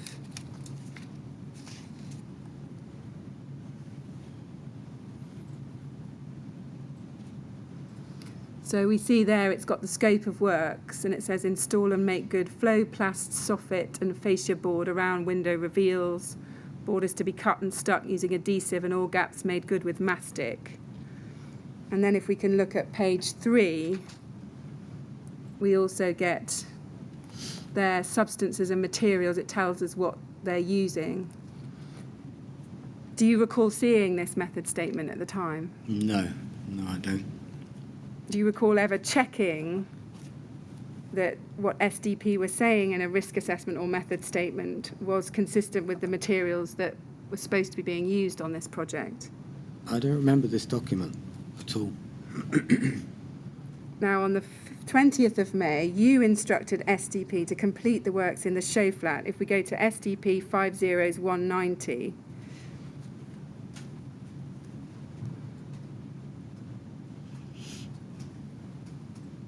so this is you to Mark Dixon, and it's 145 Grenfell Tower, and you say here is the list works that need to be completed by the end of play, Wednesday the 27th of May 15. and we can see a list of what needs to be done there. Now, that was the show flat, wasn't it? Flat 145. That's correct, yes. And this list doesn't mention anything about ensuring compartmentation or anything to do with fire safety or fire resistance of the materials, does it? No.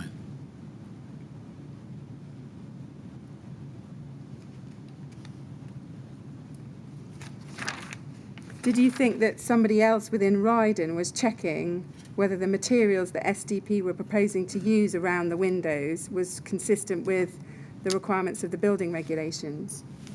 Absolutely, yeah. Who would that have been within Rydon then, on your understanding? I would believe that, when SDP are approached to do the works, list of materials and anything going into that would be specified to them by Rydon, a surveyor, or someone that's actually issuing the order. Right. Now, you say at paragraph 15 of your statement that you did not have any concerns about the refurbishment project and didn't see anything unusual on the project. Do you remember concerns being raised about the work on the show flat? From memory, I believe it was straightforward. We were to do this, close it in, box it off, and that's basically what we did do. I didn't see any concern. Would you agree that getting the show flat right was really important because everything was going to flow from that once you got the show flat determined? Absolutely. That was supposed to then just be replicated across all of the other windows. And, it wasn't just the windows on the inside. There was lots of other work. So I was acutely aware that, once it was ready, it would then have to go to building control, and they would say yes or no. And then we could roll it out on a much more permanent thing. Now, can we look at an email about the show flat? This is RYD 30 42487.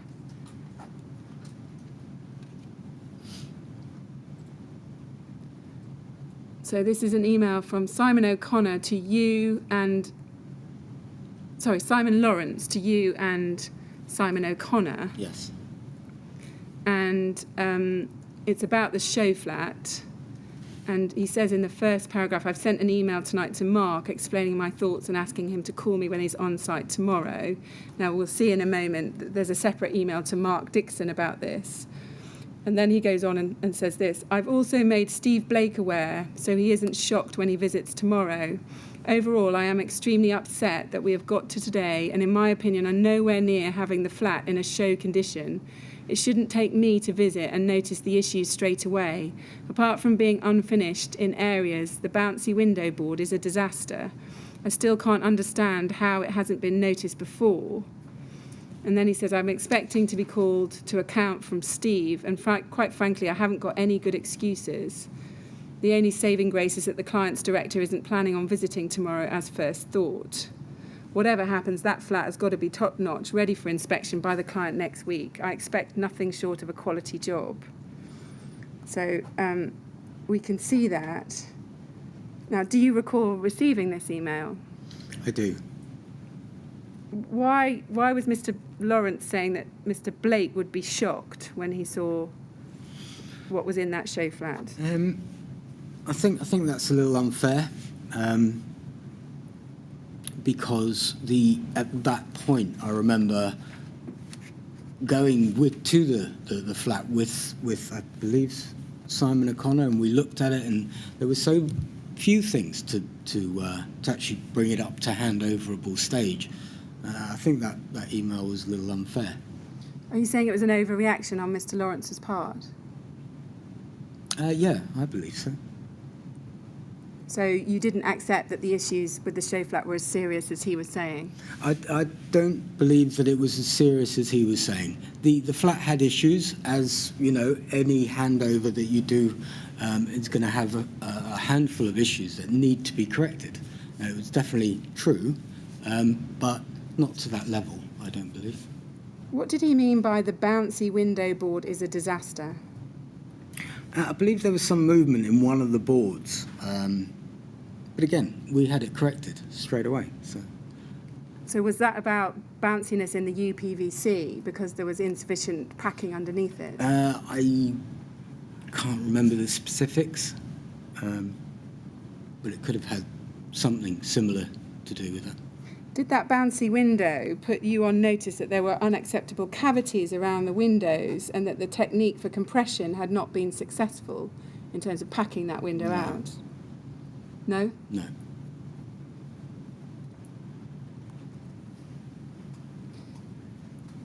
Now, were you aware that Mr. Lawrence had specifically requested a plasterboard packer to support and fill the voids? From memory, I remember something, yes. And do you know why that plasterboard packer wasn't ever included? I don't know. You can't help us on why there was no plasterboard there and instead we got foam insulation? I can't remember, to be honest with you.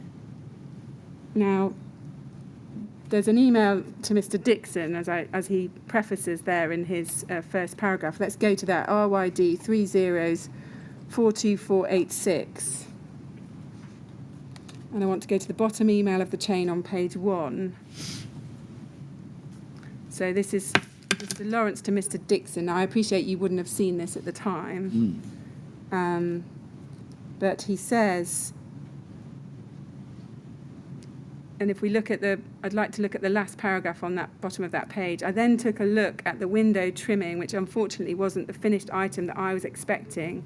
There are still some areas which need tidying up, i.e. joint strips need installing, a couple of side trims outstanding, and there's a large gap behind several reveal returns which are too large to mastic. Also, Andy has used a different UPVC product than the original. It had more of a bull nose. Do you see that there? I do, yeah. And then he says, my biggest concern is how they've fitted the window boards compared to original attempt. It seems that because they have used a thicker board, they've decided not to install a plasterboard packer below. In my opinion, that was a big mistake. This means that now all of the windows have a void beneath them, which is only partly stuck with grip fill. As soon as you press them, they noticeably deflect, some really badly. In my opinion, this isn't acceptable and they all need reinstalling. Have a look and see what you think. Do you see that there? No, I do. So can you see Mr. Lawrence is saying that he thinks not installing a plasterboard packer below was a big mistake? I see that. I don't remember this email. Well, you didn't receive this email. What I want to ask you is whether you were aware that Mr. Lawrence was concerned that no plasterboard packer had been installed below the UPVC. No. You weren't aware at all? No. Would you have been aware at the time that plasterboard might have provided some more fire resistance than the combustible insulation that in fact was used?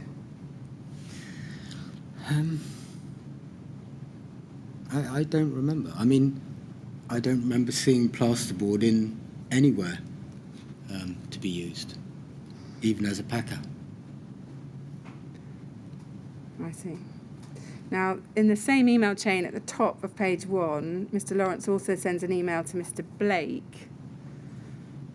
And he says in the second paragraph, I've been to site today and taken a look at the flat. To be fair, I'm really disappointed and extremely unhappy with our progress and quality.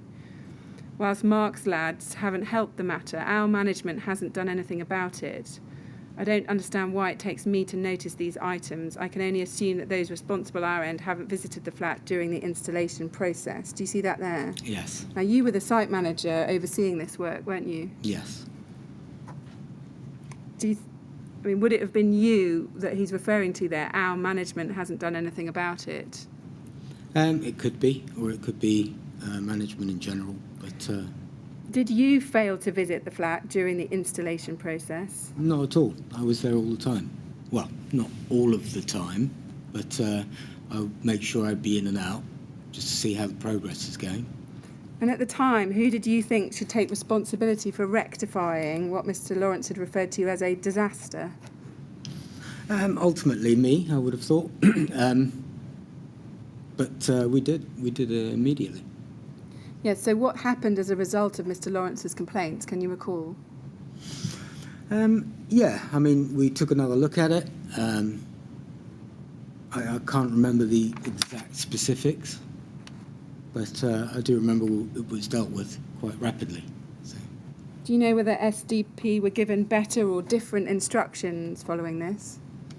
No, well, I'm aware of. No, they weren't given different instructions.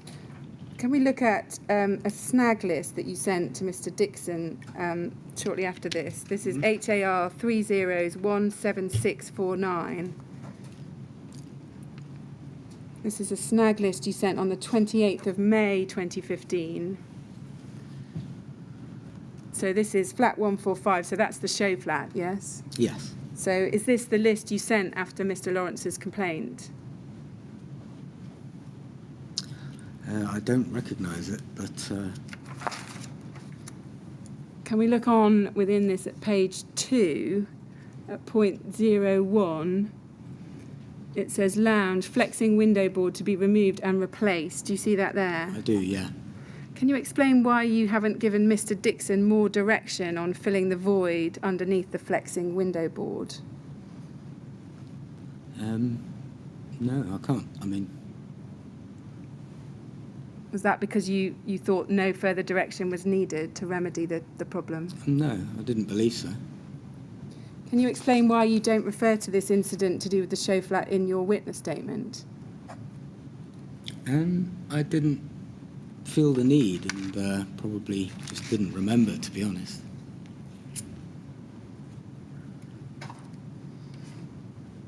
Do you know what steps, if any, were taken to ensure that SDP's work was properly checked after this? I don't. I wasn't there at handover, so I would presume it would be the standard snagging procedure and handover to clerk and building control. So. Were you aware that after this, SDP had to regularly chase for sign-offs in relation to its work? I was not aware of that. Let's just have a look at RYD 30444120. And I want to look one email down on the first page.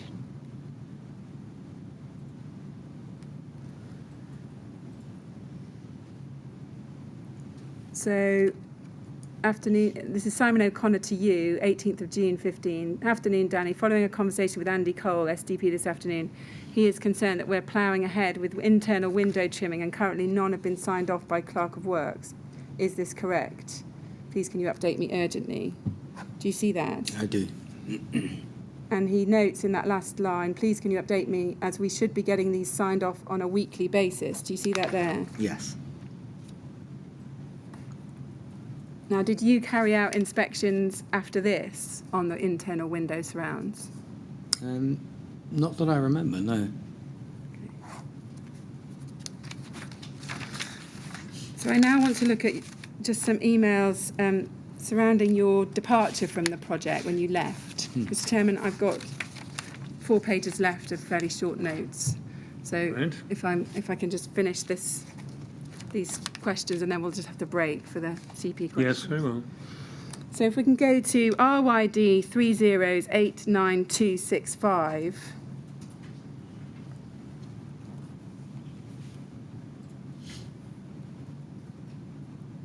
And then if we can look at an email you sent to Mr. Lawrence. I think it's at the bottom of this page, yes. So it's at 1513, the bottom of that page, Grenfell Tower window trim. Do you see that you say Simon and then we go over the page?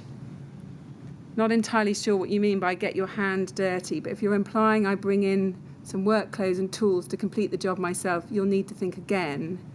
You asked me if I would help on this project, and I'm all about helping out, but not if it means being treated with this kind of disrespect. I've been in site management for over 10 years, and I have no intention of picking up tools again. And then you say something about the door not arriving. Now, we can see looking at the email below, that this was related to a disagreement with Mr. Lawrence about the painting of a cupboard in the show flat. Is that right? That's correct, yes. Now, I don't want to ask any more details about that specific incident, but I want to ask you about your relationship with Mr. Lawrence and Mr. O'Connor. How would you describe your relationship with them on the project? My relationship with Simon O'Connor was very good, very strong, very healthy. To be honest with you, I found the relationship between me and Simon Lawrence a little strained. You know, I'm the kind of person that does things in due course, whereas Mr. Lawrence wants it done right now. And no ifs, buts or maybes. I want it done. And in reality, that's not always achievable. Okay. Did you consider Mr. Lawrence to be an effective manager on the project? Yes, I did. You know, the fact, you know, a lot of contracts managers, they want it done now. So it wasn't unusual to be that way. But you know, he had a bit of a temper. You know.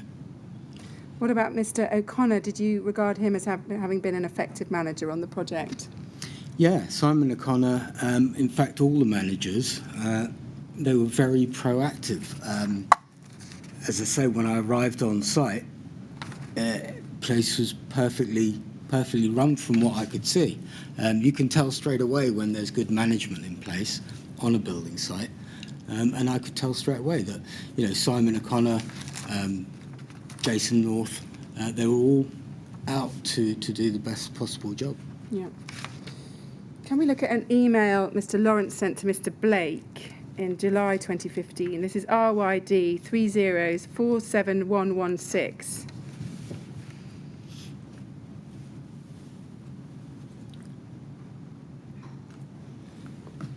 So this is headed Personal Improvement Plan. Can I ask you first, have you ever seen this email before? I don't believe so, no. So there is a section beginning at paragraph 2. So it says this: Danny, my concerns about him relate to his lack of commitment to be responsible for his works and manage a situation proactively and adequately. He seems not to be able to make a decision. I think he does this so he isn't responsible should anything be wrong. And then he continues, he's also is out on site a majority of the time but doesn't seem to have an understanding about what his subcontractors are doing. For example, I walked the whole block yesterday and found areas that I wasn't happy about. All riser cupboard doors were unlocked even though we weren't working on a majority of floors. Tools and items in the cupboards which I don't think should have been there. The Clerk of Works has also sent an email today expressing his concerns about us working safely in occupied communal areas with materials and tools not behind barriers. I get the impression that Danny is willing to react but can't be bothered to check it is correct in the first place. And then in the next paragraph he says, another example of this is when he was responsible for getting the show flat ready for the last consultation session. I visited the flat with Zach in the afternoon as the work was being finished to find different pieces of trim being used on different adjacent windows, some bullnose, some square edge. Also, some had been packed correctly while others deflected because they hadn't been installed the same. Admittedly, SDP should have picked this up also, but it wasn't noticed until it was finished. Then it was me that picked it up. That says Danny wasn't controlling the works. And then he goes on, if we can scroll down, he talks about the last and best example is regarding the HIU cupboard install. And then he talks about that. I'm not going to read that bit out. At the bottom of that paragraph, it says, third line up, when I talked to him about his performance, he blamed lack of labour and said he would never commit 100% to getting a job done to a deadline. He'd only try. That sounds another excuse to me. Then he booked a week's leave for the following week. And finally he says this, in my opinion, he's just a chancer who wants to do as little as possible and not be responsible for anything. Currently he is demotivating the others on site and none of the subbies want to deal with him. He needs to be moved ASAP. Do you see that? Yes, I do. And is this the first time you've seen that Yes, email? that's the first time I've seen this. Okay. Were you aware at the time that Mr. Lawrence had these concerns about you? I was aware that we weren't getting on. I was aware that,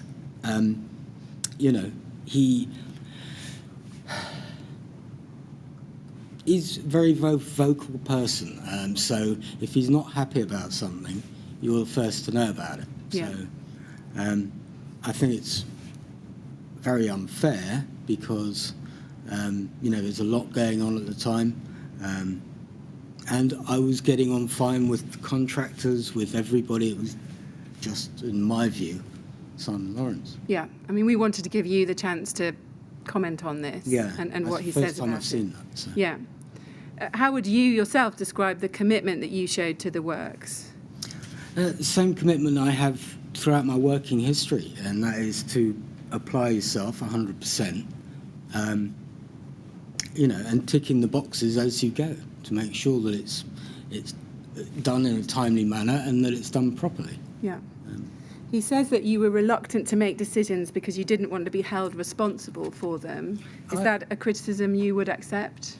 To a point. I'm not going to make decisions over and above the decisions that I can make, that I'm trained to make.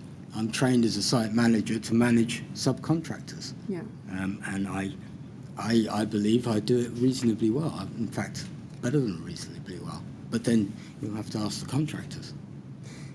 He says in there that you didn't seem to have an understanding about what your subcontractors were doing. Again, would you say that was a fair criticism? Did you know what your subcontractors were doing on site? Yes, I did, yes.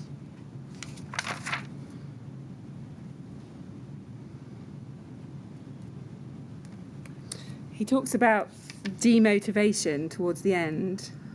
He's demotivating the others on site, and none of the subbies want to deal with him. Is that something that you would accept? No, not at all. Now, this email was entitled Personal Improvement Plan. Were any steps put in place during your time on the project to either monitor your work or improve your performance, so far as you were aware? Yes. Due to this, I believe that Rydon felt that they had to take steps to make sure I knew how to do my job. And I fully understand that. And they're very supportive. They put me on courses, and they sort of watched me over the next 6 months to see how I was doing, what I was doing. And it was a process. It was a learning process. It was a good process. Yeah. That wouldn't have been watching you on the Grenfell project, would it? Because you'd left in July 2015. correct, yeah. So was that in other Rydon projects? Yeah, it was. Yeah, I understand. Why did you leave the project on the 24th of July 2015, the Grenfell project? There was another project come up, and I was asked to go and oversee that. So. Was it related to your relationship with Mr. Lawrence that you left the project? Could have partly, but I don't think entirely. Did you brief anybody at Rydon as part of a handover of responsibilities when you left the project? No. There was I believe Simon Connor.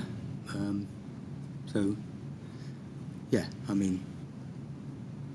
I see. So you didn't do any kind of formal handover to anybody coming in? Not that I can remember. Did you have any concerns about the project that you didn't pass on at that time? No. Just some very, very short questions now. Mr. Stokes, Carl Stokes, do you remember ever seeing Mr. Stokes on site, coming into contact with him? I don't recall, to be honest. He was the fire risk assessor for the TMO. You can't recall ever speaking to him about the cladding? No. Or about the fire retardancy, fire resistance of the cladding? No, I wouldn't do that. Did you ever tell Mr. Lawrence anything about the fire performance of the cladding? For example, that it was inert and wouldn't burn? No, absolutely not. or the TMO? Would you ever have said that to the TMO? No, definitely not. Mr. Chairman, I've come to the end of my questions. I Right. appreciate a little bit later than I said. But, Well, there it is. Thank you very much. So- Well, now, Mr. Osgood, Ms. Grange thinks she's reached the end of the questioning, but we always have a little break at this point to Absolutely. take stock and make sure. So 10 minutes should be enough, shouldn't it? yes. We'll break now and come back at 25 past and see if there are any more questions for you then. Is that all right? Thank you. Yes. All right. Would you like to go to the usher, please? Sure. Thank you.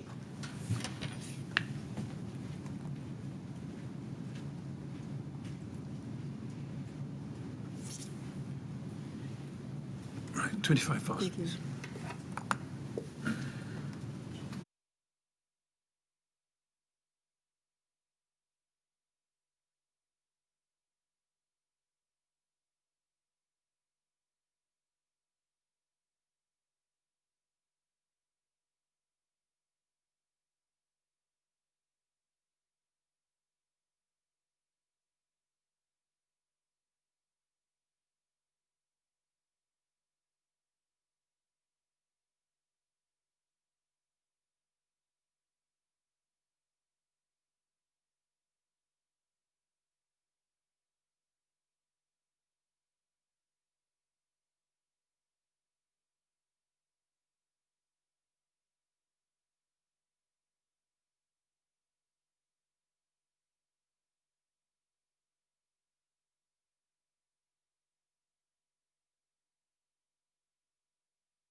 Right, would you like to ask Mr. Osgood to come back, please?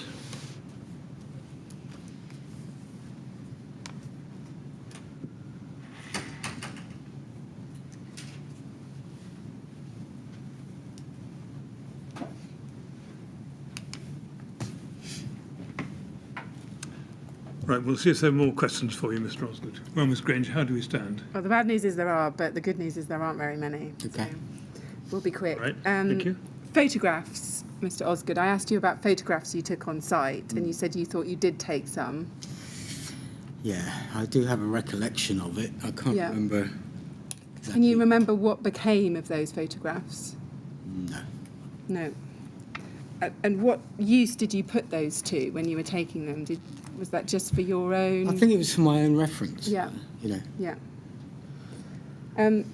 We just want to show you a picture of Mr. White, John White, the Clerk of Works, just to see if that helps, because you talked before about Clerk of Works inspections, building control inspections, and I think you admitted that you may have got a little bit confused as to who was doing what. And we just want to show you this picture. This is TMO 1305787.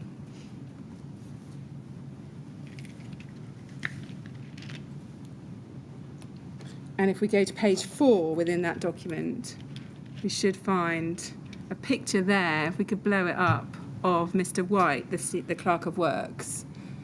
Now, does that help you at all as to who it was that was inspecting frequently, and whether you're right that building control were inspecting more frequently than the Rydon records show us?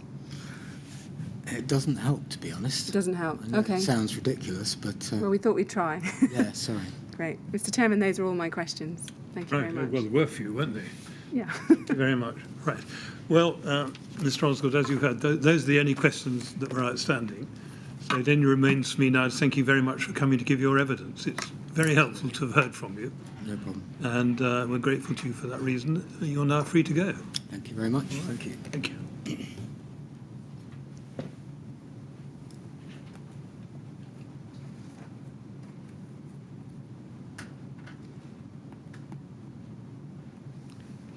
Thank you, Ms. Grange. Thank you. That's it, I take it, for the day. That is, and for a little while. And we start again in September. Exactly. Yes, we're going to. We're not going to be sitting at all in August, and we shall resume hearings on the 7th of September at 10 o'clock Yeah. here. Yes. Thank Yes. you. Well, thank you very much. Thanks.